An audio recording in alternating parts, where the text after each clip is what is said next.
Halo, jadi hari ini saya pengen ngebahas mengenai panel surya, biodiesel dan teknologi kincir angin ya.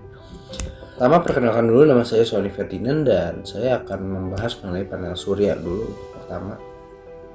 Jadi apa sih panel surya itu? Nah, panel surya itu alat yang dapat mengubah energi cahaya matahari menjadi energi listrik. Teknologi fotovoltaik atau PV adalah teknologi yang digunakan untuk mengonversi radiasi matahari menjadi energi listrik. Energi listrik yang dihasilkan ini akan disimpan ke dalam baterai yang dapat digunakan untuk perangkat elektronik dan disesuaikan dengan kebutuhan listriknya. Energi dari panel surya ini tuh sering dijadikan sebagai energi alternatif mengatasi kenaikan harga subsidi minyak gitu misalnya. Energi utama itu berasal dari energi matahari tentunya. Nah, yang bisa didapatin secara gratis. Maka secara letak kan Indonesia tuh berada pada garis khatulistiwa kan.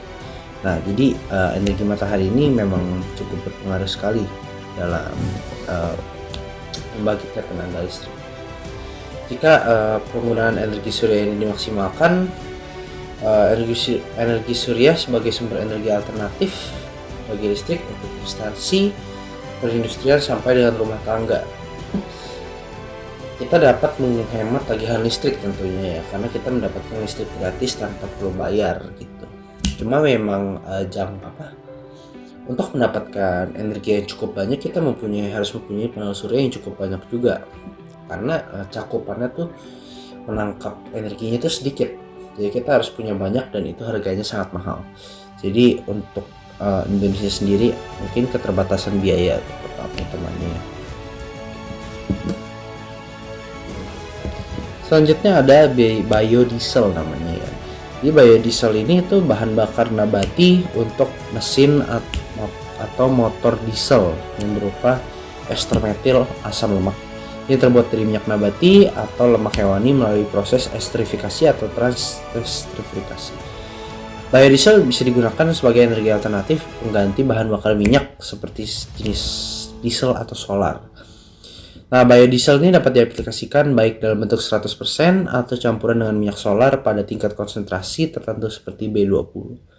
Program mandatory biodiesel ini di Indonesia sudah mulai diimplementasikan pada tahun 2008 dengan kadar campuran biodiesel sebesar 2,5%. Secara bertahap, kadar biodiesel meningkat. Mulai 1 September 2018, pemberian insentif diperluas ke sektor non-PSO. Nah, biodiesel ini berasal dari apa sih? Bahan baku biodiesel itu berasal dari minyak sawit.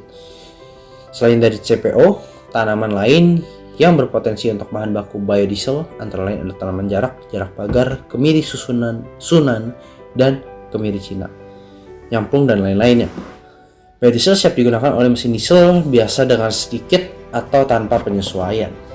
Penyesuaian dibutuhkan jika penyimpanan atau wadah biodiesel terbuat dari bahan yang sensitif dengan biodiesel seperti sel, gasket, dan perekat terutama mobil lama dan yang terbuat dari karet alam dan karet nitril.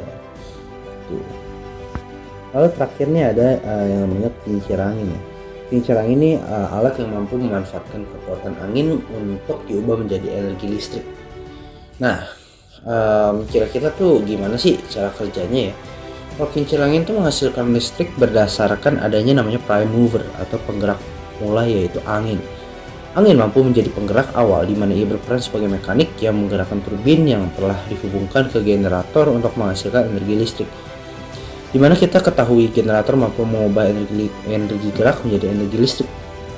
Energi gerak dari kincir angin ini yaitu angin akhirnya mampu energi gerak dari kincir angin ini yaitu angin akhirnya mampu menjadi energi listrik. Pembangkit listrik tenaga bayu atau PLTB yang biasa disebut dengan kincir angin di setiap negara jadi populer, khususnya di Indonesia.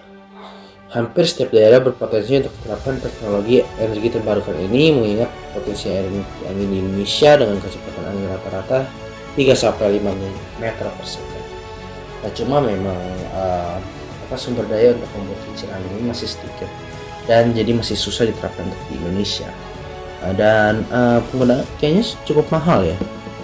Jadi memang masih rada susah untuk kita mengaplikasikan yang namanya PLTB atau pembangkit listrik tenaga bayu ini. Ya, jadi itu saja yang bisa saya bahas mengenai macam-macam alat-alat energi penggerak dan juga sumber daya pembuatan bagaimana, lalu prinsip kerja seperti apa sudah saya jelaskan. Semoga ini membantu. Terima kasih, saya izin pamit.